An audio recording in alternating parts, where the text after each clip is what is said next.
টানা বৃষ্টিতে বরিশাল নগরীর বিভিন্ন সড়ক এখন পানির নিচে। জলাবদ্ধতায় চরম দুর্ভোগের শিকার সাধারণ মানুষ। শহরের বটতলা এলাকায় আছেন রিপোর্টার শাকিল মাহমুদ। সরাসরি যাচ্ছে তার কাছে।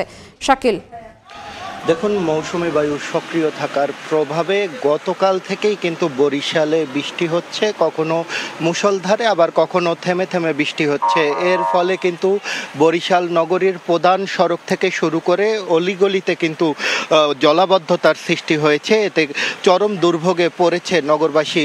আমরা কথা বলছিলাম স্থানীয় আবহাওয়া অধিদপ্তরের সাথে, তারা যেটা আমাদেরকে জানিয়েছে যে গত 24 ঘন্টায় এখন পর্যন্ত বরিশালে 164 মিলিলিটার বৃষ্টি হয়েছে এবং এর ফলে কিন্তু আসলে এই জলাবদ্ধতার সৃষ্টি হয়েছে এবং এই 164 মিলিমিটার যে বৃষ্টিপাত, এই এমন বৃষ্টিপাত কিন্তু আরও 2 দিন পর্যন্ত চলতে পারে বলে কিন্তু জানিয়েছে স্থানীয় আবহাওয়া অধিদপ্তর। আমরা এখানে যারা নগরবাসী আছে তাদের সাথে কথা বলছিলাম, তা যেটা আমাদেরকে জানিয়েছে যে এই বৃষ্টির কারণে কিন্তু নগরীর প্রধান সড়ক থেকে অলিগলি সব কিছুতেই কিন্তু জলাবদ্ধতার সৃষ্টি হয়েছে। অনেকের বাসাবাড়িতে পর্যন্ত পানি ঢুকে গেছে। এর ফলে কিন্তু চরম দুর্ভোগে দিন কাটাচ্ছে তারা।